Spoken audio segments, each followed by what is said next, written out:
जय बाबा महाकाल, जय माता बगलामुखी और श्री राधे राधे। कैसे हैं साथियों? आज का एपिसोड बहुत ही रोचक होने जा रहा है और हम बात करने जा रहे हैं शंखपाल काल सर्प योग की। साथियों, काल सर्प योग से पीड़ित व्यक्ति के बारे की सारी व्यथाएं मैंने आपको पूर्ण में ही वर्णित की हैं और मैंने आपको बताया कि काल सर्प योग से पीड़ित व्यक्ति को नाना प्रकार की समस्याओं का सामना करना पड़ता है। तो साथियों, आज के इस महत्वपूर्ण एपिसोड में मैं आपको बताने जा रहा हूं काल सर्प योग के प्रभाव और शंखपाल काल सर्प योग क्या होता है। तो जानते हैं, जब कुंडली के चतुर्थ भाव में राहु और दसम भाव में केतु हो तथा सभी ग्रह उसकी परिधि में आ जाएं, तो कुंडली में शंखपाल नामक काल सर्प योग का निर्माण होता है। चतुर्थ भाव सुख संपत्ति कारक होता है, जायदाद का होता है, निद्रा का होता है, हृदय का होता है, शयन कक्ष का होता है, सुख का होता है, माता का होता है।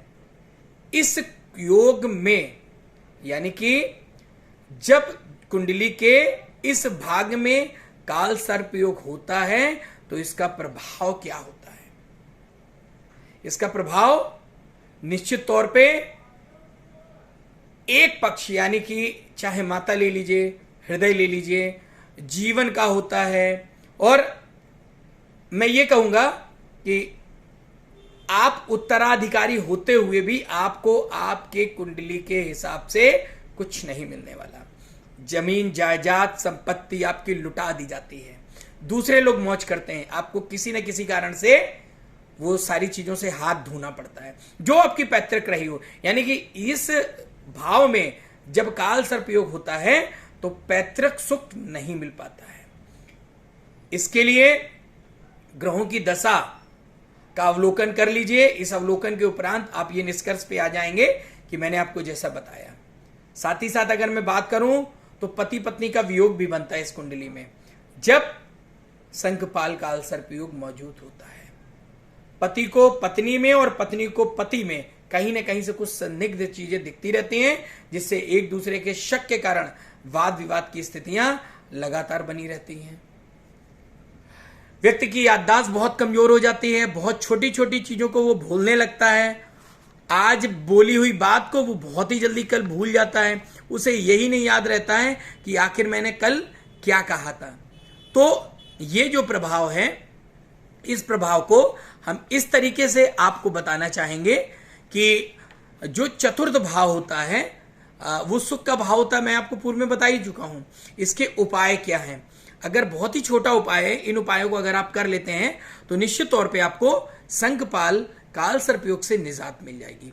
तो साथियों, जो शंखपाल काल सर्प योग है, इसके लिए आपको सीढ़ियों के नीचे रसोई बिल्कुल ना बनवाएं, वर्जित है। दूसरा, मकान में शौचालय ईशान या पूर्व में नहीं होना चाहिए। तीसरा, जब भी स्नान करें तो गंगा जल डाल लें। अपने स्नान के समय पानी में, बाल्टी में थोड़ा सा गंगा जल डाल दें, उसके बाद ही स्नान करें। इसके बाद मोती की अंगूठी, चांदी की अंगूठी ले लीजिए, उसमें मोती 7.25 रत्ती का अपनी इस कनिष्ठिका उंगली, इसको बोलते हैं सबसे छोटी उंगली को, इस कनिष्ठिका उंगली में धारण कर लें।